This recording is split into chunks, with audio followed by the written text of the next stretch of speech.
దేవునికి మహిమ కలుగును గాక.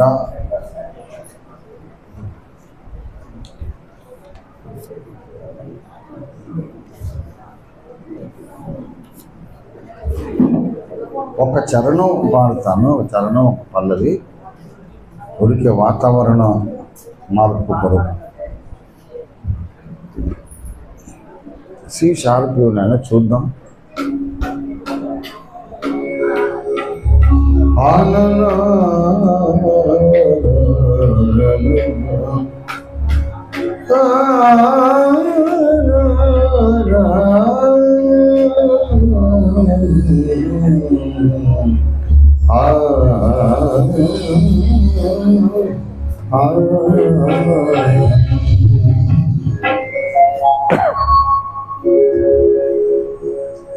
సకల జనులు కూడలే సకలేశుని గోల్వరే. పాట ఐడియా ఉందా? ఇంతకుముందు విన్నారా? రైట్, పాతలే.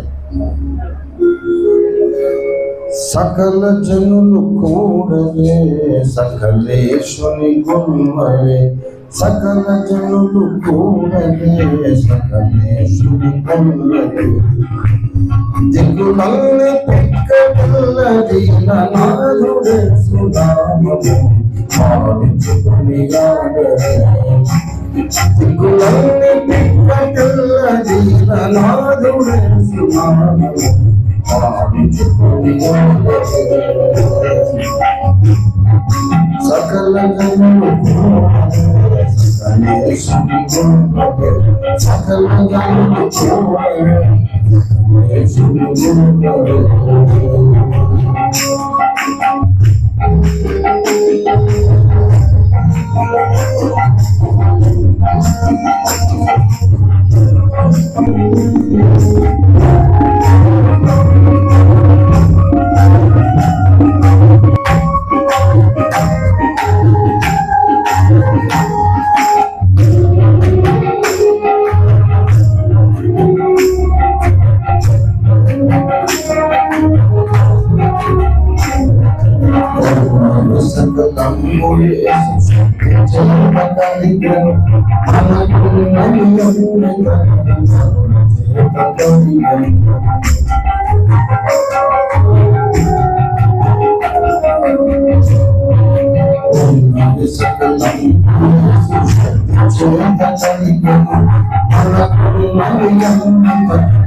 అందరికీ క్లియర్గా వినబడుతుందన్న వాయిస్.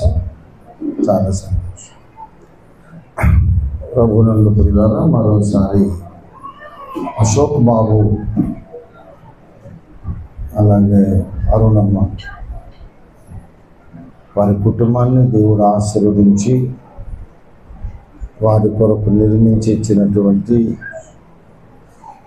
ఈ సుందరమైనటువంటి నివాస గృహ సముదాయమును బట్టి దేవుని స్తుతిస్తూ అందరితో పాటు దేవుని ఆరాధిస్తూ ఇంకనూ అశోకును దేవుడు దీవించాలని, వారి చరస్థిరాస్తులు విస్తరించాలని నేను దేవుని ప్రార్థిస్తూ ఆశిస్తూ ఆశీర్వదిస్తున్నాను. దేవునికి మహిమ కలుగును గాక. ఆదికాండము 12వ అధ్యాయము 2వ వచనం చదువుకుందాం. ఆదికాండము 12:2. నిన్ను గొప్ప జనముగా చేసి నిన్ను ఆశీర్వదించి నీ నామమును గొప్ప చేయుదును, నీవు ఆశీర్వాదముగా ఉందువు. చిన్న మాట ప్రార్థన చేస్తున్నా. ప్రేమ కలిగిన మా మహాపరిశుద్ధతను ఈ సమయమునకు, ఈ స్థలమునకు, ఈ సమాజమునకు, ఈ కుటుంబమునకు, ఈ సన్నివేశానికి, ఇక్కడ కూడుకొని ఉన్న చిన్న స్తోమమునకు కావలసిన అవసరమైన వర్తమానం మీరు పంపించండి స్వామి. నీ దీన సేవకుడు అలసి ఉన్నాడు, నీకు తెలుసు. అయితే మాకు నీ వాక్యం కావాలి. శారీరకంగా అలసిపోయామని మేము వాక్యాన్ని నిర్లక్ష్యం చేస్తే ఆత్మలో కూడా నిరసించిపోతాం తండ్రి. ఆత్మలో కూడా అలసిపోతాం. మాకెంతో ప్రమాదం కనుక కొంచెము సేపైనా, ఒక్క మాట అయినా దేవా నాతో మాట్లాడుము, అందరితోనూ మాట్లాడుము తండ్రి. దేవా నాకు కనబడుమయ్యా, అందరికీ కనబడుమని యేసు నామములో స్తుతించి ప్రార్థిస్తున్నాము తండ్రి. ఆమేన్. ప్రభునందు నాకు అత్యంత ప్రియులారా, చదవబడిన లేఖన భాగమును ఎందుకో మరి చదవాలని దేవుడు చాలా బలంగా నన్ను ప్రేరేపించారు. సుదీర్ఘ ప్రసంగం ఏమీ చెయ్యను. మనం ఇక్కడ పెద్ద పొడగాటి ప్రసంగం వినడానికి రాలేదు. ఈ గృహాన్ని దేవునికి ప్రతిష్ఠించడానికి వచ్చాం. వచ్చిన పని జరిగిపోయింది. లేవక ముందు ఒక మాట ధ్యానం చేసి వెళదాం. వీళ్ళారా, అబ్రహామును దేవుడు పిలిచాడు. అబ్రహామును దేవుడు పిలిచినప్పుడు వాగ్దానం చేస్తూ ఉన్నాడు. అదేమిటంటే, నేను నిన్ను ఆశీర్వదించేదను, నేను నిన్ను ఆశీర్వదించేదను. ఇంకొక మాట అన్నాడు, నీవు ఆశీర్వాదముగా ఉందువు అని కూడా అన్నాడు. దేవునికి స్తోత్రం కలుగునుగాక. ఎప్పుడైతే నేను నిన్ను ఆశీర్వదిస్తానో అప్పుడు నీవు కూడా ఇతరులకు ఆశీర్వాదంగా ఉంటావు. అబ్రహామును దేవుడు పిలవక ముందు వారి కుటుంబ పరిస్థితి ఏమిటో మీరు చూడండి దయచేసి. యెహోషువ చరిత్ర గ్రంథం 24వ అధ్యాయము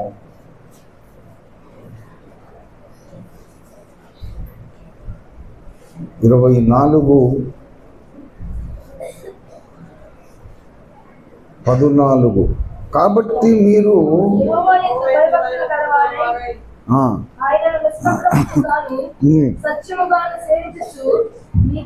మీ పితరులు నది అద్దరిని ఐగుప్తులోను సేవించిన దేవతలను తొలగద్రోసి, అంటే వీళ్ళ పితరులు ఐగుప్తులో ఉన్నప్పుడు ఏం చేశారన్నమాట? ఇతర దేవతలను ఆరాధించిన వారు. ఇప్పుడు దేవుడు 40 ఏళ్ళు మిమ్మల్ని అరణ్యంలో నడిపించి వాగ్దాన దేశానికి తెచ్చారు. ఇక్కడ ఈ దేశంలో మళ్ళీ వేరే దేవతలు ఉన్నారు. ఐగుప్తులో నివసించినప్పుడు మీ పితరులు ఏ దేవతలను సేవించిరో మీరు వాళ్ళని సేవిస్తారా? ఈ అమోరీయులు, పెరిజ్జీయులు, హిత్తీయులు, హెవ్వీయులు, యబూసీయులు వీళ్ళు సేవించే దేవతలను సేవిస్తారా? లేకపోతే యెహోవా దేవుణ్ణి సేవిస్తారా? మీరు కోరుకొనుడి. ఇది ఇశ్రాయేలీయుల పితరులను గురించి దేవుడు చెప్తున్న వాస్తవం. వాళ్ళ అబ్రహాము సంతానమే, యెహోవా దేవుని ప్రజలే. కానీ 430 సంవత్సరాలు ఐగుప్తులో నివసించి ధర్మశాస్త్రము లేదు, యాజకులు లేరు, మరి సమాజ కూటాలు లేవు, దేవుని గురించి బోధించే ఉపదేశకులు లేరు, చుట్టూ జరిగేదంతా విగ్రహారాధన. చూసి చూసి వీళ్ళు కూడా దండం పెట్టుకోవడం మొదలుపెట్టారు.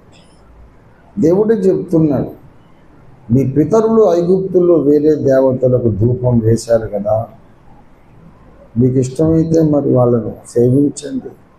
40 సంవత్సరాలు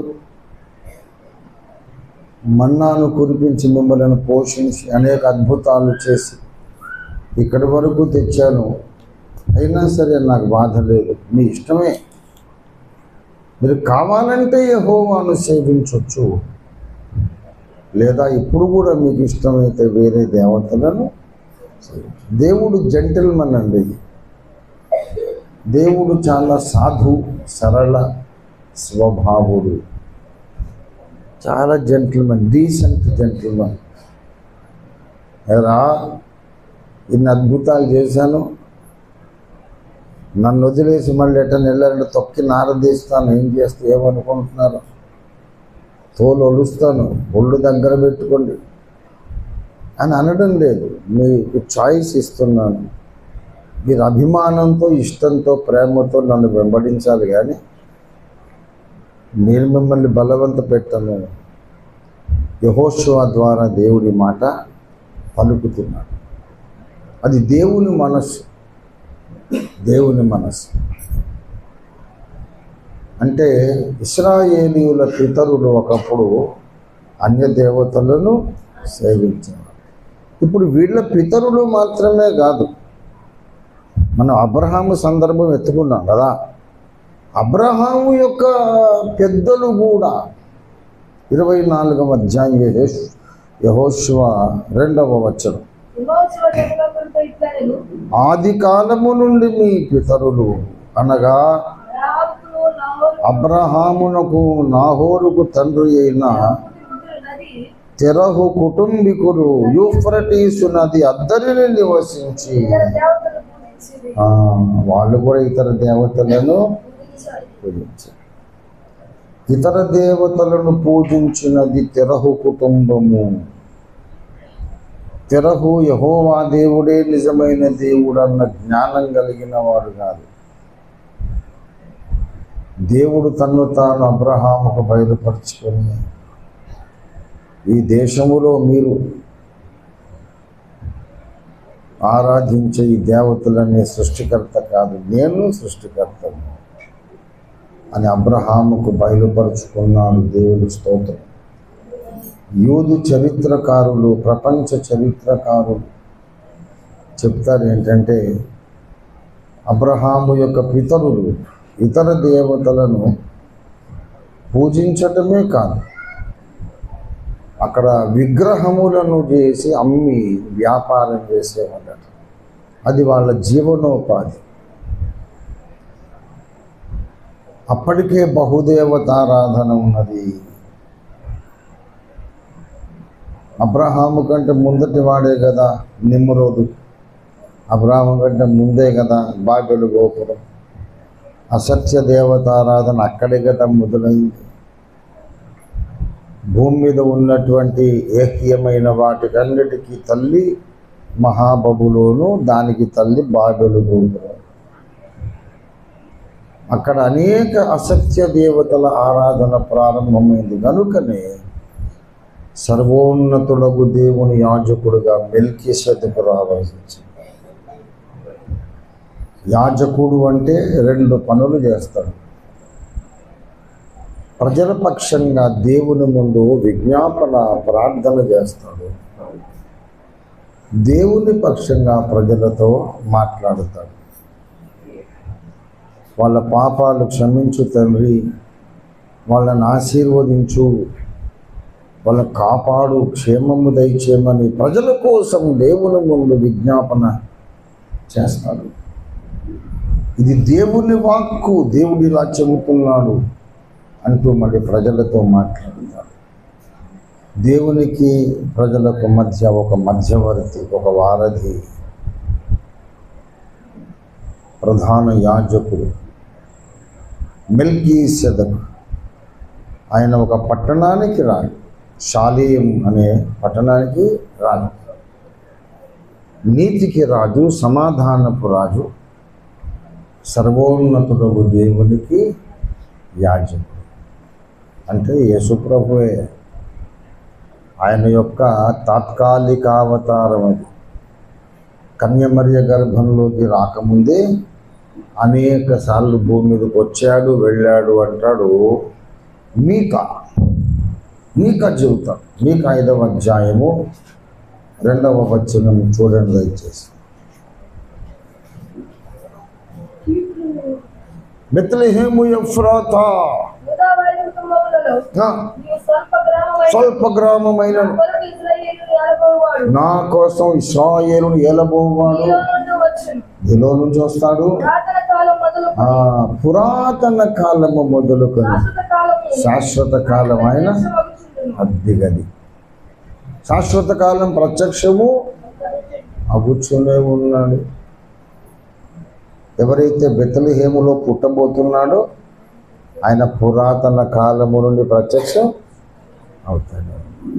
యబ్బోకు రేవు దగ్గర యాకోబుతో ఒక నరుడు తెల్లవారు వరకు పెనుగులాడు. ఎవరాయనంటే ఈయనే, యేసయ్యే. అబ్రహాము దగ్గరకు వచ్చాడు. యోర్దాను దాటిన తరువాత యెహోషువ దగ్గరకు వచ్చాడు. యెహోషువ దగ్గరకు వచ్చి మీరు ఎవరండి అని అడిగాడు యెహోషువ. నువ్వు మా పక్షమా మా శత్రువుల పక్షమా అంటే అటుగా దిట్టు కాదు, నేను యెహోవా సేనాధిపతిని అన్నాడు. దేవునికి స్తోత్రం కలుగును.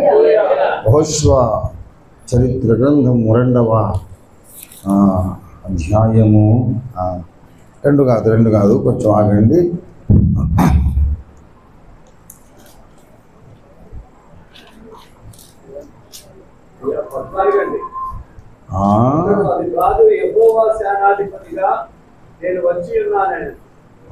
అన్నాడు 14 కదా, 5:14 5వ అధ్యాయం.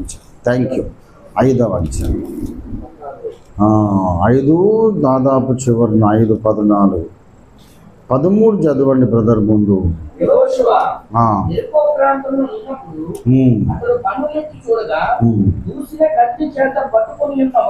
ఒకడు ఆయనను చూసి మనిషి అనుకున్నాడు. మనిషి అనుకుని ఏమన్నాడు, నువ్వు మా పక్షంగా ఉన్నావా విరోధుల పక్షంగా ఉన్నావంటే ఆయన ఏమన్నాడు,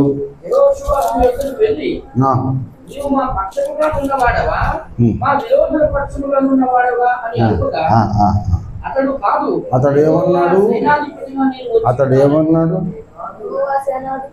అతడు ముందేమన్నాడు, కాదు అన్నాడు. అది గుర్తుపెట్టుకోవాలి. అంటే ఏది కాదు, ఈ రెండు కాదు, నీ పక్షము కాదు, వాళ్ళ పక్షం కాదు. ఎవరు దేవుని పక్షమో నేను వాళ్ళ పక్షం. దేవుని స్తోత్రం కలుగును అని తానెవరో ఆయన బయలుపరచడానికి ఏ దేవదూత ఎప్పుడు అనని మాట హోరేబు మండుచున్న పొదలో నుండి అన్న మాట ఇక్కడ ఒక మాట అన్నాడు, నీవు నిలబడ్డది పరిశుద్ధ స్థలము, ఈ పాదరక్షలు. ఈ మాట ఇంతకుముందు మోషేతో దేవుడు అన్నాడు, మండుచున్న పొదలో కనపడిన వాడను నేనే అని ఐడెంటిఫికేషన్ కొరకు. మామూలు గబ్రియేలు మీకాయలు అయితే అలాగనరు, చెప్పులు తీయవయ్యా ఎవరన్నా, గబ్రియేలు వచ్చాడు, మీకాయలు వచ్చాడు, అందరూ వచ్చారు, చెప్పులు తీయమని అన్నారు. సృష్టికర్త అయిన దేవుడైతేనే ఆ మాట. నువ్వు నిలబడ్డది పరిశుద్ధతను చెప్పులు దూరంగా వదలమన్నాడు. అప్పుడు ఈయనకు అర్థమైంది, అదే మోషేను పిలిచిన వాడే ఇతడు అని అర్థమైంది. ఇంకా డైరెక్ట్గా ఆ నెక్స్ట్ చాప్టర్లో చెబుతాడు, 6వ అధ్యాయంలో చదవండి మొదటి నుంచి. ఆ కాలమున ఇశ్రాయేలీయుల భయము చేత ఎవడును వెలుపలికి పోకుండా లోపలికి రాకుండా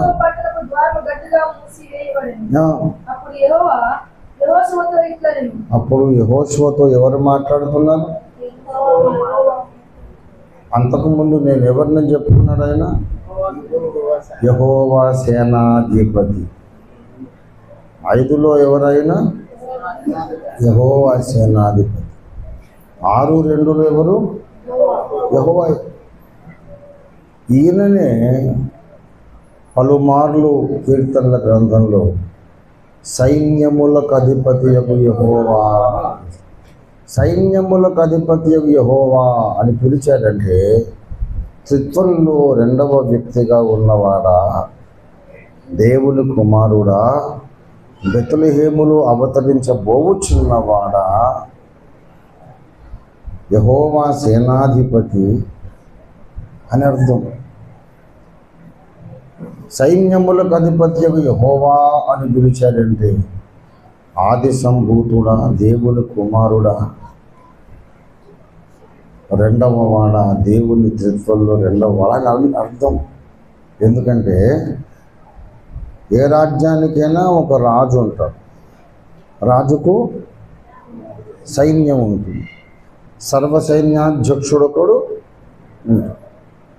ఇప్పుడు సర్వసైన్యాధ్యక్షుడు రాజు కాదు కదా, రాజుగారే సర్వసైన్యాధ్యక్షుడు కాదు కదా. సైన్యం మీద అధిపతి ఒకడు ఉంటాడు, సింహాసనం మీద ఇంకొక ఆయన ఉంటాడు. కనుక తండ్రి అయిన దేవుడు విశ్వాధిపతి, ఆది సంభూతుడేమో పరలోక సైన్యములకు అన్నిటికీ అధిపతి. సైన్యములకు అధిపతి అయిన యెహోవా అంటే తండ్రి, కుమార, పరిశుద్ధాత్మల్లో 2వవాడు. ఈయన యెహోషువ దగ్గరికి కూడా వచ్చాడు, యెహోవా సేనాధిపతిగా వచ్చాడు. యాకోబు దగ్గరికి వచ్చాడు. పెనుగులాడడం అంతా అయిపోయినాక మీరు ఎవరండి, మీ పేరేంటి? ఆదికాండం 32లో చెప్తారు కదా. అంటే నా పేరెందుకు అడిగావు బాబు అని ఆశీర్వదించి వెళ్ళిపోయాడు. అలాగా మీకా చెప్పినట్టు బెత్లెహేములో జన్మించబోతున్న దైవావతారుడు పురాతన కాలము నుండి చాలాసార్లు ప్రత్యక్షం అవుతూనే ఉన్నాడు. అందులో ఒకటి మెల్కీసెదెకు అనే ప్రత్యక్షం. ఆయన కూడా ఆది సంభూతుడే. మనిషాకారంలో చాలాసార్లు వచ్చాడు, 1 2 సార్లు. ఎవడును ఎప్పుడు దేవుని చూడలేదు. ఎవడైనా చూశాడంటే తండ్రి రొమ్మున ఉన్న ద్వితీయ కుమారుడే ఆయనను బయలుపరిచాడు. బిలాం దగ్గరకు వచ్చి, ఏంటి బిలాం, ఎవరు వచ్చారు, ఏంటి మీ ఇంటికి, మీ చుట్టాలా, ఎవరు వాళ్ళని అడిగారు. బాలాకురాజు పంపించాడు. ఈ ముచ్చట్లాడిన ఆయన ఎవరంటే ఆది సంభూతుడు. వీళ్ళరా ఆయన చాలాసార్లు వచ్చాడు. అలాగే అబ్రహాము ఇంటికి వచ్చిన వారిలో అబ్రహాము దగ్గర ఉండిపోయిన వ్యక్తి, అబ్రహాము ప్రార్థన విజ్ఞాపన చేస్తున్న ఒక వ్యక్తి, సొదొమను కాపాడవా, ఒక 50 మంది నీతిమంతులు ఉంటే కాపాడవా, ఉంటే కాపాడతాలే అని మనవులు ఆలకిస్తున్నటువంటి వ్యక్తి తండ్రి అన్న దేవుడు. ఇక్కడి నుంచి 2 పోయారు కదా అక్కడికి, సొదొమ. అందులో ఒకడు కూడా యెహోవా. ఈ యెహోవా పేరేమో తండ్రి అయిన దేవుడు, ఆ యెహోవా పేరు కుమారుడైన దేవుడు. అబ్రహాముతో మాట్లాడడం చాలించి తండ్రి అయిన యెహోవా పరలోకానికి వెళ్ళిపోయాడు. తరువాత భూమి మీద ఉన్న యెహోవా పరలోకంలోని యెహోవా యుద్ధ నుండి అగ్ని గంధకాలు కనిపించాడు. యెహోవా యెహోవా యుద్ధ నుండి అని ఉంటుంది. గనుక ఆయన చాలాసార్లు వస్తా పోతాను. ఇంకా ఎన్నిసార్లు అని చెప్పండి, చాలాసార్లు వచ్చాడు. వీళ్ళారా ఈ మెల్కీసెదెకు లాగా కూడా వచ్చి కొంతకాలం ఉండి ఒక నగరము నిర్మించాడు. ఆయన కట్టినటువంటి నగరం పేరు షాలేము. ఆ షాలేము నగరమే తర్వాత యెరూషలేమైంది. అందుకే అసలు ప్రపంచ రాజకీయాలన్నీ ఆ చిన్న నగరం మీద ఆధారపడి ఈ 6000 ఏళ్ళుగా ప్రపంచ రాజకీయము వ్యాపారము మొత్తం జెరూసలేం మీద ఆధారపడి. మన దగ్గర కోట్ల సంవత్సరాల చరిత్ర ఉంది, అది ఉంది, శాస్త్రాలు ఉన్నాయి, అవి ఉన్నాయి, ఇవన్నీ కథలు చెప్పుకున్నా కూడా ప్రపంచ రాజకీయ వ్యవహారములు యెరూషలేం మీద ఆధారపడి ఉంది. యెరూషలేం యెరూషలేం యెరూషలేం అని ఇరుసు మీద లోక వ్యవహారం అంతా జరుగుతుంది. ఎందుకంటే ఆది సంభూతుడు కట్టిన నగరం, దాన్ని ఆక్రమించుకోవాలని సాతాను ప్రయత్నం. మనం చెప్పుకునే కథలన్నీ ఒట్టేయనని ఇంకో 10-15 సంవత్సరాలు ప్రూవ్ అయిపోతుంది. అందరు నోళ్ళు మూసుకుంటారు. ఇలారా బైబిలే సత్యం అని నిరూపించబడడానికి గట్టిగా ఇంకో 15-20 ఏళ్ళు అంతకన్నా టైం పట్టదు. బైబిల్ దేవుడే నిజమైన దేవుడని సకల దేశాల ప్రజలు ఒప్పుకుని గడగడ వణికి రోజు రాబోతుంది. దేవుని స్తోత్రం. హల్లెలూయా. ఆయన వచ్చాడు ఆది సంభూతుడు. ఎందుకు వచ్చాడు అంటే వాడున్నాడు దొంగ విధవా నిమ్రోదు బాబెలు గోపురము కట్టి నేనే దేవుడను అని చెప్పుకుంటున్నాడు. నన్ను ఆరాధించండి లేకపోతే నరికేస్తానని అద్భుతాలు కూడా చేశాడు. ఆడు మాంత్రికుడు. అద్భుతాలు చూపి మాయలు మహత్తులు చూపి ఇవి నమ్మండి, నన్ను ఆరాధించండి లేకపోతే మెడకాయ మీద తలకాయ లేకుండా చేస్తానని బెదిరించి అప్పుడు లక్షల జనాభాను వశపరుచుకున్నాడు. వాడు యెహోవా ఎదుట పరాక్రమము గల వేటగాడు. అంటే జింకల్ని దుప్పుల్ని వేటాడుతుంటే యెహోవా దేవుడు మురిసిపోయి, అబ్బా ఏం షాట్ కొట్టేవరా, ఏం జింకను కొట్టేసేవరా అని దేవుడు మెచ్చుకున్నాడా? దేవునికి అవసరం ఆ జింకలు దుప్పులు కొట్టడం.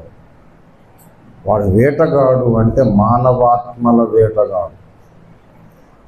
మానవాత్మలను వేటాడి వశపరుచుకున్నాడు. భూలోకమే నా రాజ్యం, మానవ జనాంగం అంతా నా రాజ్యం, నేను దేవుడను. మరి ఈ దుర్మార్గాన్ని ఆపాలంటే ఆయన రావాల్సింది. అందుకని ఆయన వచ్చేసి ఒక నగరము కట్టి కొంతమందికి సత్యదేవుని గురించి చెప్పి, మరి ఈయనను ఆయన ఏం చేయలేడు కదా. ఏమో సర్వశక్తి సంపన్నుడు. ఆ బాబెలు గోపురం కట్టబడుతున్న రోజుల్లో భూప్రజలకు దేవుని గూర్చిన సాక్ష్యం ఉండాలని ఆ నజరేయుడైన యేసుగా రాబోతున్న దేవకుమారుడు కాస్త ముందుగా వచ్చి షాలేము కట్టాడు. దేవుని స్తోత్రం కలిగి. ఆ తర్వాత అబ్రహాముకు కనబడ్డాడు. ఎప్పుడు కనబడ్డాడు? రాజులను సంహారము చేసి కదా, హెబ్రీ 7:1 రాజులను సంహారము చేసి వచ్చుచున్న అబ్రహామును తిరిగి వచ్చుచున్న అబ్రహామును ఎవడు కలుసుకొని ఆశీర్వదించెనో, ఈ అబ్రహాము అన్నిటిలో 10 వంతు ఇచ్చెను. ఆ షాలేము రాజును మహోన్నతులకు దేవుని యజమానుడైన దేవుని యాజకుడైన మెల్కీసెదెకు. ఆ మాట గమనించాలి. మెల్కీసెదెకు ఎవరికైనా కనపడాలంటే అబ్రహాం చేసిన పని మనం చేయాలి. పిరికి వాళ్ళకు ఆయన దర్శనం ఇవ్వడు. అబ్రహాము పిల్లలమని చెప్పుకుంటాం కదా, పాస్టర్లు ప్రసంగం చేస్తాం. అబ్రహాంలాగా మనం విధేయత చూపాలి. అబ్రహాంలాగా మనము మన కన్న కొడుకునైనా బలిగా ఇవ్వడానికి ఇష్టపడాలి. దేవుడు బయలుదేరమంటే ఎక్కడికి వెళ్ళాలో తెలియకుండా. అవును, అబ్రహాము లక్షణాలు ఇవన్నీ ఉన్నప్పుడు నేను మిమ్మల్ని అడుగుతున్నా, అబ్రహాము స్థానములో మీరుంటే, అబ్రహాము కాలములో అబ్రహాము స్థానంలో మీరే వ్యక్తిగతంగా ఉంటే, లోతు చెరపట్టబడ్డాడు, దోచుకొనబడ్డాడని విని మీరు ఏం చేస్తారు? ఏం చేస్తారు? మీరు కత్తి పట్టుకుని రాజులను తరుముతారా? తరమరా? 99% క్రిస్టియన్స్ ఇష్టం లేదు. మనకెందుకు బ్రదర్ ప్రార్థన చేయాలని? ఈడొక వెధవాయి. నేనైతే ఊరుకోను. అప్పుడు ఊరుకోను, ఇప్పుడు ఊరుకోను. ఎస్, నా ఇంటి ఆడపడుచుల మీద, నా సహోదరుల మీద, ఏ డినామినేషన్ అయినా కానీ, నా రక్త సంబంధికులు, శిలువ రక్త సంబంధికుల మీద ఎవడైనా చేసాడంటే నేను ఊరుకోను. అబ్రహాము కాలంలో ఉన్న ఊరుకోను, సౌలు కాలంలో ఉన్న నేను ఊరుకోను. గొలియాతు మీదకి వెళ్ళిపోతాను, ప్రార్థన చేయను, వేసేస్తాను వీడిని చెప్తాను. ఏలియా కాలంలో ఏలియా ఏం చేశాడు చెప్పండి? 850 మంది ప్రవక్తలను ఏం చేశాడు? అరే, ప్రవక్త యొక్క అభిషేకం అది. ఈ పిరికి పందలందరూ చేరి పోరాటము, ఉద్యమాలు మనకు వద్దండి, మనం ప్రేయర్ చేయాలని అంటాడు. ఈ ముఖం చేశాడు, ప్రార్థన కూడా చేయుడు. తప్పించుకోవడానికి ఇది ఒక వేషం. ఎవడు చేస్తున్నాడు ప్రార్థన? నేను చేయట్లేదు. 4 సంవత్సరాలైంది నేను నిద్రపోయి. 4 సంవత్సరాలైంది. ప్రతి రాత్రి అర్ధరాత్రి మొదలుపెట్టి 4 గంటల దాకా ప్రార్థన చేస్తున్నాం. ప్రార్థన చేస్తాం, కానీ ఇక్కడ ఉన్న ఆడపిల్లల మీద ఎవరన్నా వచ్చి చెయ్యనియండి. నాకు రౌడీలు అక్కర్లా, వాడి ఎముకలు విరిగేటట్టు నేనే కొడతాను. ఎరా నా కూతురు మీద చేస్తావు విధవా? ఎవడు చెప్పాడు? ఏ మతం చెప్పింది ఇలా చేయమని? దైవజనుడికి అంత కోపం ఉండొద్దండి. మరి ఏముండాలండి? ఇట్లాంటి పిరికితనం ఉండాలి. నా అబ్రహాముకు ఆయన దర్శనం ఇచ్చేటప్పుడు అబ్రహాము వీరత్వానికి మెచ్చి, నేను ఇక రాజ్యమేలే వాడుగా ఉండనక్కర్లేదు, రాజులనే తరిమే నా దాసుడు ఒకడు ఉన్నాడని మెల్కీసెదెకు వెళ్ళిపోయాడు. దేవుని స్తోత్రం కలిగింది. అంతకుముందేమో ఒక దుష్టుడైన రాజు ఉన్నాడు కదా, వాడికి జవాబుగా మెల్కీసెదెకు వచ్చాడు రాజుగా. రాజులనే తరిమి కొట్టాడు వీడు. శబాషిగా నా ఉనికి భూమి మీద అక్కర్లేదని మెల్కీసెదెకు మళ్ళీ సమీపించడానికి తేజస్సులోకి వెళ్ళిపోయాడు. దేవుని స్తోత్రం కలిగింది. హల్లెలూయా.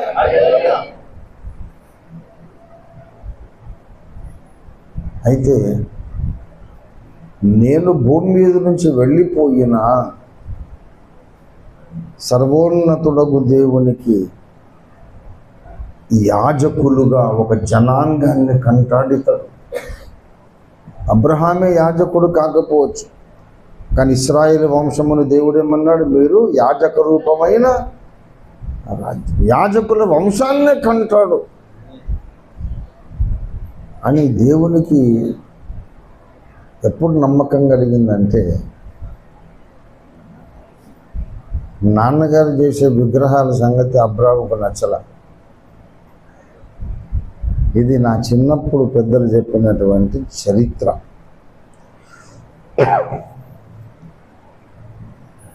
వాళ్ళు ఎలా ఎక్కడ చదివారో తెలియదు. తండ్రి గారిని అబ్రహాం ప్రశ్నించేవాడట, నాన్న మనం విగ్రహాలు చేసుకొని అమ్ముకొని బ్రతుకుతున్నాము, మరి ఇది మాట్లాడవు, ఉడకవు, పలకవు, చూడవు, వినవు, దీన్ని దేవుళ్ళు అని చెప్పి మన చేతులతోనే చేస్తున్నాం, అమ్ముతున్నాం, ఇది మోసం కదా అని ఆయన మరి మన వ్యాపారం రా, ఏం చేద్దాం, అది వాళ్ళు చేసుకుంటారు అనేవాడు తెరహు. అప్పుడు దేవుని గూర్చిన అన్వేషణ అబ్రహాములో మొదలైంది. అబ్రహాము యొక్క పెద్ద కుమారుడు, నోవహు యొక్క పెద్ద కుమారుడు షేము. ఆ షేము యొక్క పిల్లలలో ఒకడు ఏబెరు. ఆ ఏబెరు అనేవాడు హెబ్రీయుడు మూల పురుషుడు. అందులో నుంచి వచ్చినవాడు అబ్రహాం.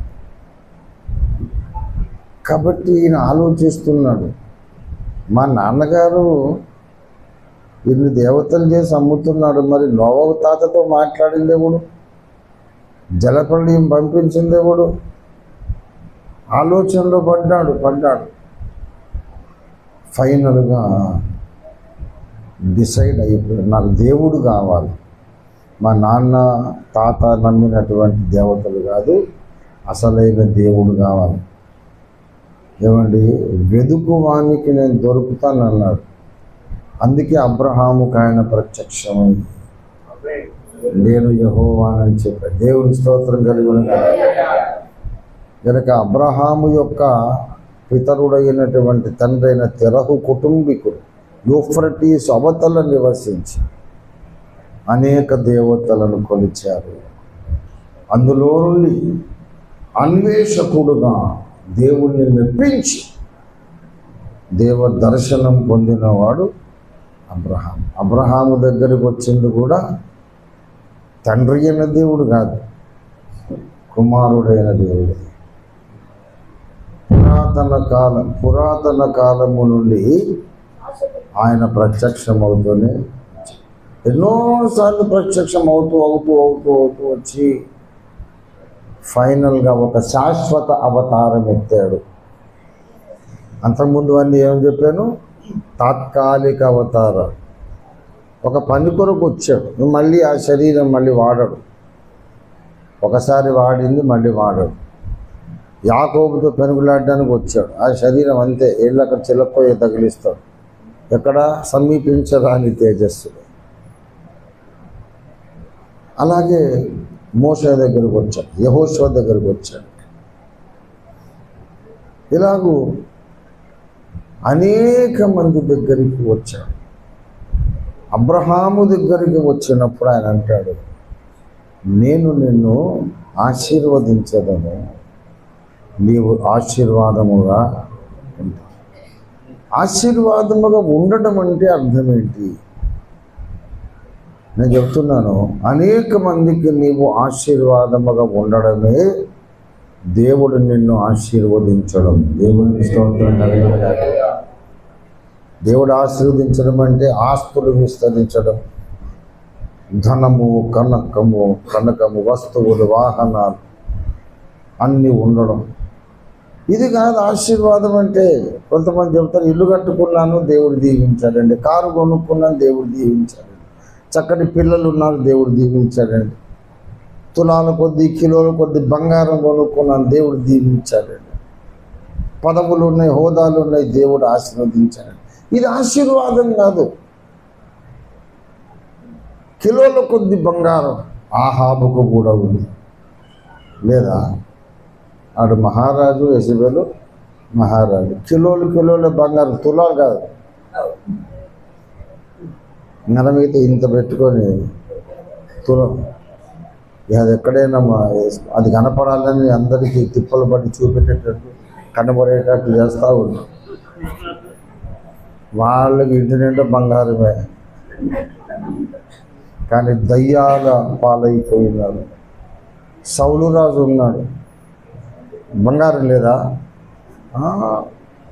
సౌలు నఖముఖాల అధికారము పొంది ఇశ్రాయేలును పరిపాలించే గొప్ప రాజు, కానీ ఆశీర్వాదం లేదు. రాజ్యం ఉంది కానీ ఆశీర్వాదం లేదు. రాజ్యం ఉంది కానీ మనశ్శాంతి లేదు. రాజ్యం ఉంది కానీ ప్రార్థన జీవితం లేదు.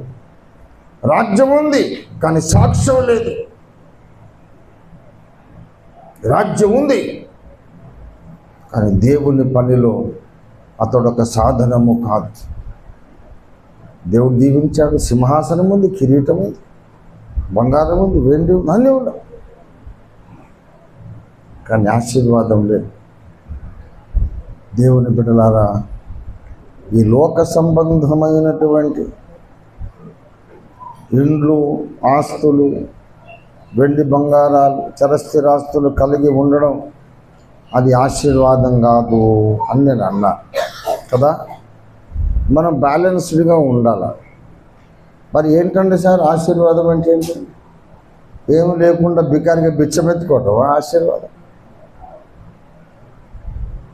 ధనవంతుడు ఒకడు ఉండెను, వాడు అనుదినము బహుగా రాజవస్త్రములు ధరించి సుఖపడుచుండెను. వాడు చచ్చిపోయి పాతాళంలో. లాజరు అనే ఒక దరిద్రుడు ఉండెను, వాడు ఒళ్ళంతా కురుపులతో మొత్తబడెను, కుక్కలు వచ్చి కురుపులు నాకెను.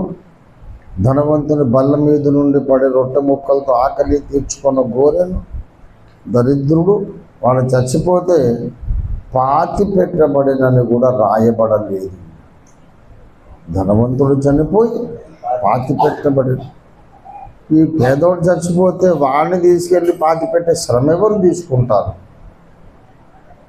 ఒక పెట్టె చేసి పాడగట్టి ఊరేగింపు ఎవడు చేస్తాడు? కుక్క చచ్చిపోతే కుక్క శవాన్ని చౌతల పారేసినట్టు మున్సిపాలిటీ వాళ్ళు వచ్చి రాగవతలు పారేసి గద్దలు పీక్కొని తిని ఏమన్నా కానీ అది వాడి స్టేటస్. కానీ దేవదూతల చేత వాడు అబ్రహామును ఆనుకున్నట్టు. ధనవంతుడు పాతాళపు అగ్నిలోకి వెళ్ళెను, బీద లాజరు పరదైసుకు కొనిపోబడిన. కనుక మనందరం ఎంత బీదగా ఉంటే అంత మంచిది అనుకుంటున్నారు జనం.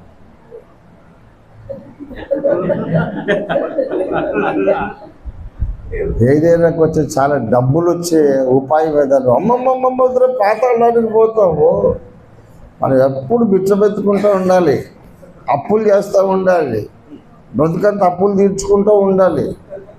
డబ్బులు అనేది తప్పు. అబ్బే, క్రైస్తవులకి మైండ్ సెట్ వచ్చేసింది. క్రైస్తవులకు ఈ మైండ్ సెట్ వచ్చేసి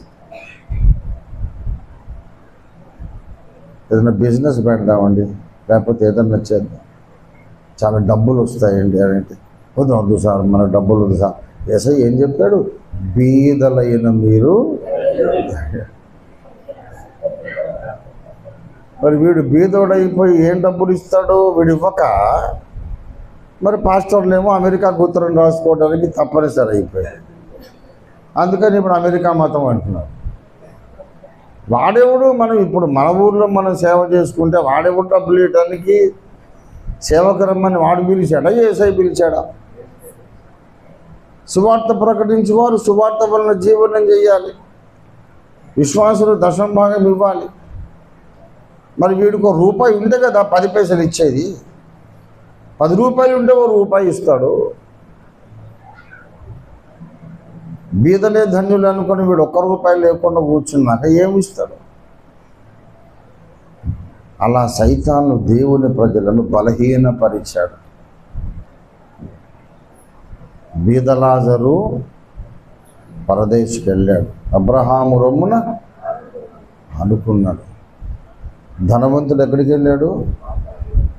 పాతాళ లోకానికి, అగ్నిజ్వాలలో బాధపడుతూ కన్నులెత్తి దూరమున ఉన్న అబ్రహామును ముందు చూశాడు. ముందెవరిని చూశాడు? అబ్రహామును, అతని రొమ్మున ఆనుకున్న. వీడు చూస్తున్నాడు ఎవడు? ధనవంతుడు. మరి అక్కడున్న అబ్రాహాం ఎవరు? అడుక్కు తినవాడా?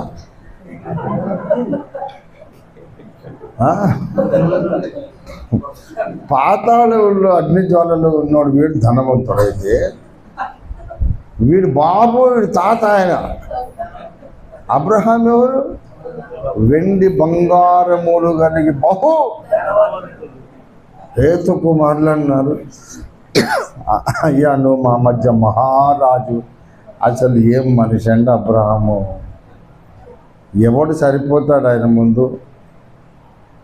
మోకాళ్ళ ప్రార్థనా పరుడు, దేవుని కొరకు త్యాగము చేసిన వాడు మాత్రమే కాదు, ముగ్గురు రాజులను తరిమి కొట్టేంత ప్రైవేట్ ఆర్మీ ఆయనకు. మామూలుడు కాదు. పాతాళములో పడిన ధనవంతుడు పరదైసులోని ధనవంతులతో మాట్లాడుతున్నాడు. యేసయ్య లూకా 16:19 నుండి చెప్పిన ఆ కథ లాజరు బీదవాడు, బీదవాడు లాజరుల కథ అని మనం చెప్పుకుంటాం. అది రాంగ్. దాని టైటిల్ అది కాదు. ఇద్దరు ధనవంతుల కథ. ఒకడేమో పరలోక వారసుడైన ధనవంతుడు, ఒకడు నరక పాత్రుడైన ధనవంతుడు. ఇద్దరు బోత్ రిచ్ మ్యాన్. ఇక్కడొక ధనవంతుడు, అక్కడొక ధనవంతుడు. నువ్వు పరలోకానికి వెళ్ళాలంటే లాజరులాగా ఉండనక్కర్లా, అబ్రహాములాగా ఉన్నా నువ్వు పరదేశిస్తావు. దేవుని స్తోత్రం. హల్లెలూయా. బీదవాడు పరదేశికి వెళ్ళాడు కాబట్టి మనం కూడా బీదగా ఉండాలి, అప్పుడే పరదేశికి వెళ్తాము లాజరులాగా అనుకుంటున్నాడు. మరి బీదగా ఉంటే సరిపోతుందా సార్? కురుపులు కూడా వస్తే మంచిదా? అవి కూడా ఉంటే ఇంకా మంచిది, ఇంకా గ్యారెంటీ పరలోకాన్ని. కురుపులు ఉంటే చాలాసార్లు కుక్కలు కూడా రావాలా? అబ్బా, కుక్కలు వచ్చి నాకితే ఇంకా గ్యారెంటీ. వీడు బీదోడైనందుకు, అడుక్కు తిన్నందుకు, కురుపులైనందుకు, కుక్కలు నాకినందుకు పోలే పరదేశుకు. హృదయంలో దేవుని మీద విశ్వాసము, భక్తి ఉన్నది. దేవుని స్తోత్రం. హల్లెలూయా. నిజమైన రక్షణ మార్గంలోనికి రాకపోతే ఎంత పేదోళ్ళైనా అగ్ని గుండానికి వెళతాం. దేవుని స్తోత్రం. ఎన్ని కుక్కలు వచ్చి నాకినా నువ్వు మళ్ళీ నరకానికి వెళ్తావు. రక్షణ సంకల్పంలోకి రాకపోతే కుక్కలు నాకితే ఏం ప్రయోజనం, నక్కలు నాకితే. పరలోకానికి వెళ్ళాలంటే ఈ కుక్కలు నక్కలు నాకటం కాదు, హృదయములో రక్షకుని మీద విశ్వాసం ఉండాలి, దేవునితో సమాధాన పడాలి, ఇక పశ్చాత్తాపం ఉండాలి, మారు మనసు ఉండాలి. ఈ లైన్ వదిలేసి బీదగా ఉంటే మనం పరలోకి వెళ్తాం. బీదగా ఉండి కూడా అగ్నిగుండానికి పోయేవాళ్ళు కోట్ల మంది ఉంటారు. బీదగా ఉండి నరకానికి వెళ్ళేవాళ్ళు కోట్ల మంది ఉంటారు. ధనవంతులై ఉండి, ఆస్తిపరులై ఉండి పరలోకానికి వెళ్ళే అబ్రహాములు చాలామంది ఉంటారు. దేవుని స్తోత్రం. దావీదు ఐశ్వర్యవంతుడు కాదా? బైబిల్లో ఫిలిమోను ధనవంతుడు. ఎంతమంది ఉన్నారండి ధనవంతులు? బోర్డు మంది ఉన్నారు. మరి నరకానికి వెళ్తారే? నీకు డబ్బు ఉన్నదా లేదా అనే దాని మీద దేవుడు నీ రక్షణ నిర్ణయించడు. నీ హృదయంలో రక్షకుడు ఉన్నాడా లేదా దాని మీద నిర్ణయిస్తాడు. దేవుని స్తోత్రం కలగలుగా. కనుక మనందరం ప్రార్థన చేయాలి. దేవా, నన్ను బీదవాణిగా ఉంచొద్దు.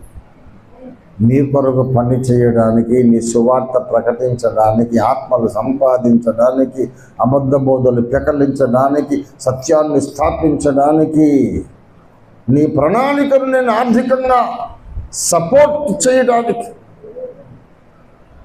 నన్ను ధనవంతుడిగా చెయ్యి, అబ్రహాము లాంటి ధనవంతుడిగా చెయ్యి అని ప్రార్థన చేయాలి. మనం స్వతంత్రించుకోవాలి. దేవుని స్తోత్రం కలిగేది. ఈ 4 ఏళ్ళ బట్టి నైట్ అంతా నిద్రపోకుండా మేము ప్రార్థన చేస్తున్నాం అని చెప్పే కదా. ఏంటి ప్రార్థన చేస్తున్నాం తెలుసా? సకల డినామినేషన్లలో ఉన్న క్రైస్తవ విశ్వాసులందరూ, ఓఫిల్ మినిస్ట్రీస్ వాళ్ళే కాదు, Baptist, Methodist, Hebron, Brethren, Church of South India, North India, Lutherans, Hosanna మందిరం, సహవాసం, రాజబాబు గారి శిష్యులు, సకల డినామినేషన్ల క్రైస్తవు, యేసయ్య నా దేవుడు అని చెప్పుకున్న ప్రతి ఒక్కరు కోటీశ్వరులు కావాలి అని రాత్రంతా ప్రార్థన చేసి, నేను కోటీశ్వరులు కావాలని కాదు, నరుని ఆయువు 70 సంవత్సరాలు, అధిక బలం ఉంటే 87. నాకు అధిక బలమే ఉందని నా నమ్మకం. ఇప్పటికీ నేను గుద్దితే అయిపోతాడు. 66 ఏళ్ళ వయసు నాకు. ప్రియులారా, ఇప్పుడు నాకెందుకు లక్షలు కోట్లు, నాకెందుకు? దేవుడు పిలిస్తే వెళ్ళి అక్కడ నా పెద్ద బంగళా ఉంది. నాకు ఇప్పుడు నాకు అవసరమా? నా కోసం కాదు, భూమి మీద క్రైస్తవులు అన్న వాళ్ళు అడుక్కునే వాళ్ళు కాదు, పేదవాళ్ళు కాదు, వాళ్ళు ఆర్థికంగా శక్తి సంపన్నులు. ఇవాళ గుజరాతీ వాళ్ళు, మార్వాడి వాళ్ళు, సర్దార్జీలు ఎలాగా వ్యాపార రంగం అంతా తమ గుప్పిట్లో పెట్టుకున్నారు. ఇజ్రాయెల్ ప్రపంచ ఆర్థిక వ్యవస్థను ఎలాగో ఇజ్రాయెల్ గుప్పిట్లో పెట్టుకుంది. అలాగే క్రైస్తవులు కూడా నూతన నిబంధన ఇశ్రాయేలు కనుక ఆర్థికంగా శక్తిమంతులు కావాలని 4 ఏళ్ళ బట్టి ప్రార్థన చేస్తున్నాం. దేవుని స్తోత్రం. హల్లెలూయా. అప్పుడు మనము ఆశీర్వాదముగా ఉండగలుగుతాం. నేను నిన్ను ఆశీర్వదించదను, నువ్వేమవుతావు? నీవే ఒక ఆశీర్వాదము. మనం ఎలాగ ఆశీర్వాదం అవుతాము అంటే, సకల ఇహపర ఆశీర్వాదములు ఎవరి ద్వారా మనుషులకు కలుగుతున్నాయో ఆ యేసుక్రీస్తును ప్రపంచానికి పరిచయం చేయాలి. అబ్రహాము ద్వారా లోకానికి వచ్చిన ఆశీర్వాదం ఏంటి తెలుసా? రక్షకుడు వచ్చేసాడు. దేవుని స్తోత్రం కలిగిన హల్లెలూయా. అబ్రహాము లాగా మనము కూడా లోకానికి ఆశీర్వాదం కావాలంటే మన ద్వారా కూడా రక్షకుడు రావాలి. అంటే మళ్ళీ యేసయ్య పుట్టాలా? మళ్ళీ అవతరిస్తాడా? అవసరమా? మళ్ళీ యేసయ్య అవతరించడం అవసరమా? యేసు ప్రభు వారు మళ్ళీ అక్షరాలు అవతరించనక్కర్లేదు. మళ్ళీ ఆయన బెత్లెహేములో లాగా మళ్ళీ పుట్టనక్కర్లేదు. కానీ మనం ఆశీర్వాదంగా ఉండాలంటే ప్రకటించవలసిన విధముగా సువార్తను ప్రకటిస్తే, అభిషేకముతో కన్నీటి ప్రార్థనతో సువార్త ప్రకటిస్తే, బెత్లెహేములో పుట్టడం కాదు, కోట్ల మంది గుండెల్లో యేసయ్య పుడతాడు. దేవుని స్తోత్రం. హల్లెలూయా.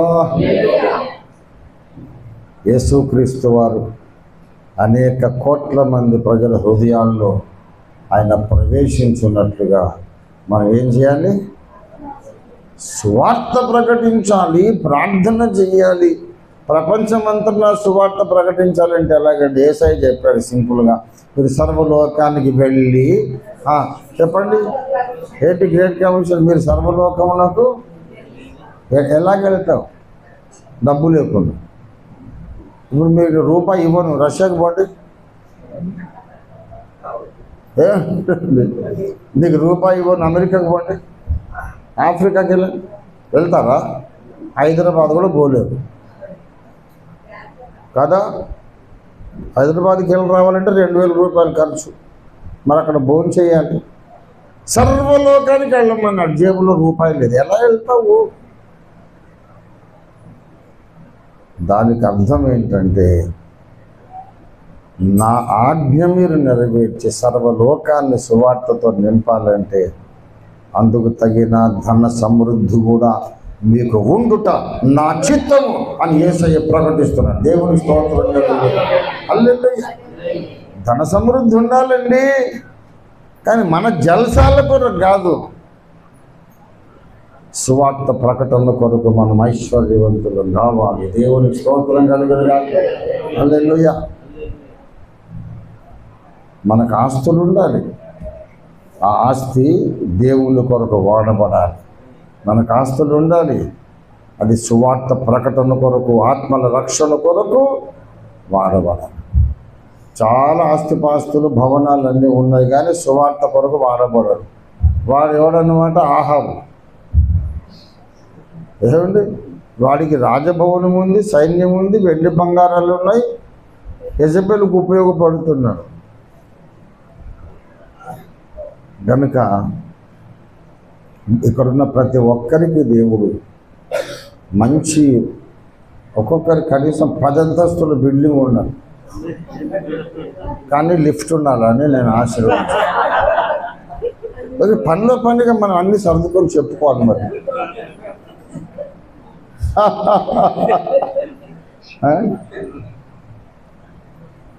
తప్పనిసరిగా అందరికీ 10 అంతస్తులు, 14 అంతస్తులు, అంతులు ఎంతగా కట్టుకోవచ్చు. న్యూయార్క్లోనైతే కొన్ని 100, 120 అంతస్తులు ఉంటాయి, అది లిఫ్ట్ ఉంటుంది కనుక మనలాంటి వాడు బతికిపోతాడు.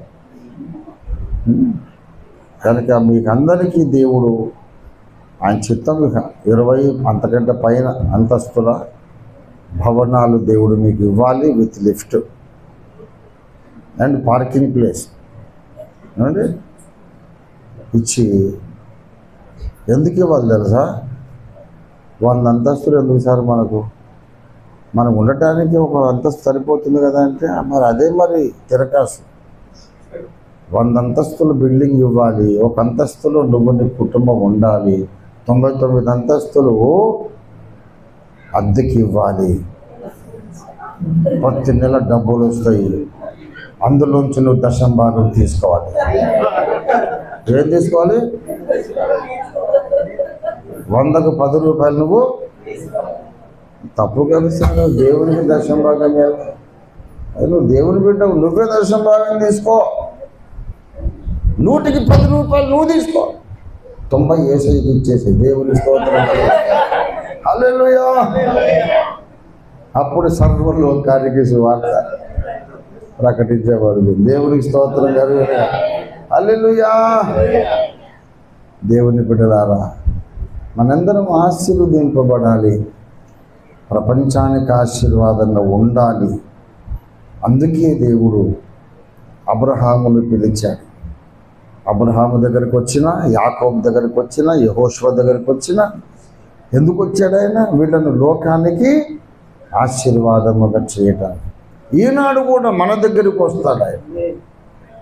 బెత్లెహేములో పుట్టి, గొల్గొతా కొండ మీద మరణించి, మళ్ళీ లేచి ఒలీవల కొండ నుండి ఆరోహణమైపోయిన యేసయ్య ప్రతి దినము నీ ఇంటికి వస్తాడు, నీ ప్రార్థన గదికి వస్తాడు. ఎందుకు? నిన్ను ఆశీర్వదించడానికి, నిన్ను భూలోకానికి ఒక ఆశీర్వాదముగా చేయడానికి. స్వతంత్రించుకోండి. ప్రభువా, నా ఇంటికి రా, నన్ను ఆశీర్వదించు, నన్ను ఒక ఆశీర్వాదముగా చేయి. నా ద్వారా కొన్ని కోట్ల మంది గుండెల్లో యేసు జన్మించాలి, యేసు ప్రవేశించాలి, యేసును మీరు పరిచయం చేయాలి కోట్ల మందికి. దానికి తగిన ధనం, బలం, ఆరోగ్యం, దీర్ఘాయుష్య నాకు దయచేయమని మనం ప్రార్థన చేద్దాం. రండి ప్రార్థన చేసుకుందాం. హల్లెలూయా, హల్లెలూయా, హల్లెలూయా.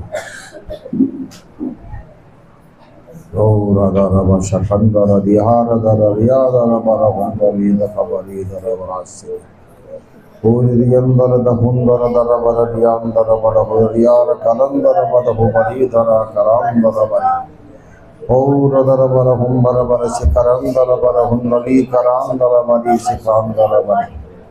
ప్రభువా, నీ ప్రజలను ఆశీర్వదించండి, అయ్యా అబ్రహాము వలె అబ్రహామును దీవించినట్టుగా మీరు దీవించండి.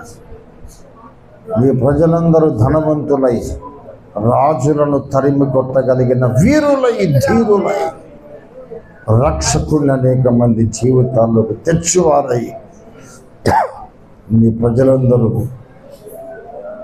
లోకానికి ఆశీర్వాదంగా ఉండటానికి సహాయం చేయమని ప్రార్థన చేసుకున్నాం. ప్రభువానికి వందనాలు. ఇవాళ అశోక్ బాబు కుటుంబం కూడా ఈ జిల్లాకు, ఈ రాష్ట్రానికి, 2 తెలుగు రాష్ట్రాలకు, పొరుగు రాష్ట్రాలకు, యావత్తు దక్షిణ భారతదేశ, ఉత్తర భారతదేశానికి అశోక్ అరుణుల కుటుంబం అబ్రహాము వంటి ఆశీర్వాదం అగునట్టుగా మనం ప్రార్థించాలి. మనమందరము అబ్రహాం వంటి ఆశీర్వాదం కావాలి. దేవునికి స్తోత్రం. హల్లెలూయా, హల్లెలూయా, హల్లెలూయా, హల్లెలూయా.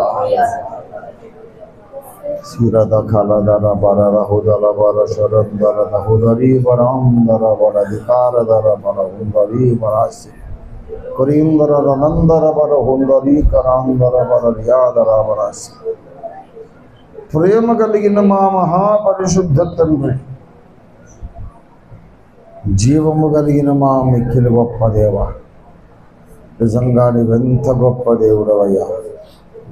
ప్రపంచాన్ని మీరు ప్రేమించినారు, ఈ లోకాన్ని దీవించాలని మీరు కోరుకున్నారు. ఈ లోకాన్ని మీరు ఆశీర్వదించడానికి సాధనంగా నన్ను, మమ్ములను మీరు ఎన్నుకున్నారు. నీకు స్తోత్రం. మీ ఆలోచనలు అతి గంభీరము, నీ కార్యములు ఎంత గొప్పవి ప్రభువా. అనేక వేల మందిని, లక్షల మందిని, కోట్ల మందిని సర్వ సత్యములోనికి ఆశ్చర్యకరమైన నీ మహిమ వెలుగు తేజో రాజ్యములోనికి అనేక మందిని తెచ్చే ఒక సాధనాలుగా మేము ఉండాలని, మేము పని చేయాలని, ఫలించాలని మీరు ఇష్టపడ్డారు. మేము బీదగా ఉండాలని మీరు కోరుకోలేదు నాయన. నీ స్తోత్రం. అలా కోరుకున్న వాళ్ళైతే అబ్రహాముకు వెండి బంగారాలు ఇచ్చి బహు ధనవంతులు చేసేవాళ్ళు కాదు. సొలొమోను అడగకపోయినా మీరు చెప్పారు, నువ్వు అడగలేదు కానీ నేను ఇస్తున్నానని ఐశ్వర్యం ఇచ్చావు. దావీదుకు ఐశ్వర్యం ఇచ్చావు.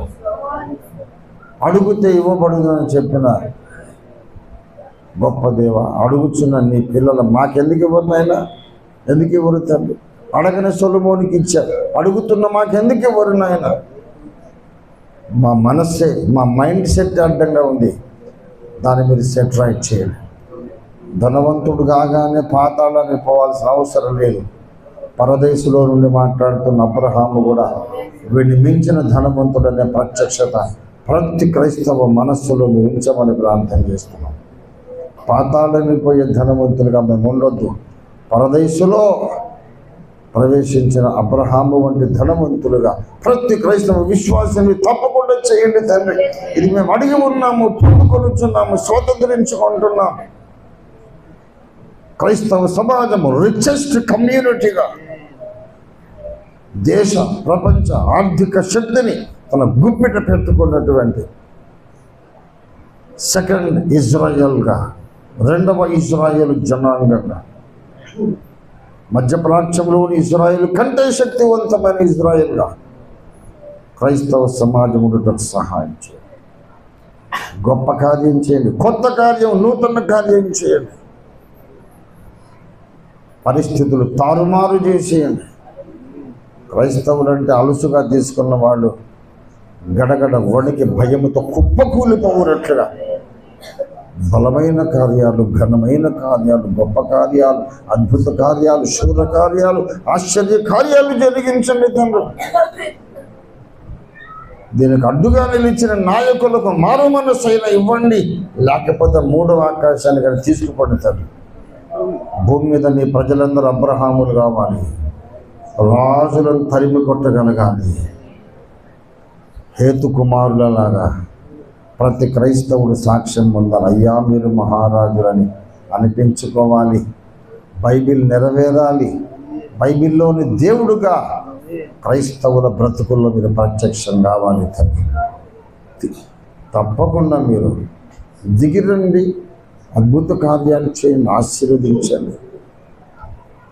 అశోక్ అరుణల గృహం కింద నుండి పైన 4 అంతస్తులు మీ షకీన మేఘంతో నింపండి. అబ్రహాం వంటి ధనిక కుటుంబంగా అశోక్ కుటుంబాన్ని చేయమని, వచ్చిన వారందరినీ కూడా అలాగ దీవించమని యేసు పరిశుద్ధ నామంలో స్తుతించి ప్రార్థిస్తున్నాం తండ్రి. మన తండ్రి అయిన దేవాది దేవుని శాశ్వత ప్రేమలు, సర్వ జగత్ రక్షకుడైన యేసునాథుని అనంత కృపై, పరిశుద్ధాత్మ దేవుని తోడి దివ్య మనోహర సహవాసము చేరువచ్చిన మనకందరకును భూలోకమందున్న సకల క్రైస్తవ సమాజ సభ్యులందరికీ, దేవుని కుటుంబ సభ్యులందరికీ ప్రత్యేకంగా ఇవాళ తమ నూతన నివాస గృహ భవన సముదాయం దేవుని మహిమార్థం ప్రతిష్ఠించుకొని ప్రవేశించిన ఈ కుమారుడు అశోక్ అరుణల కుటుంబానికి సదాకాలం తోడై ఉండుగాక. ఆమేన్. హల్లెలూయా. యేసు రక్తమునకే జయము, ప్రభు యేసు రక్తమునకే జయం, యేసు నామమునకే సంపూర్ణ జయం కలుగును.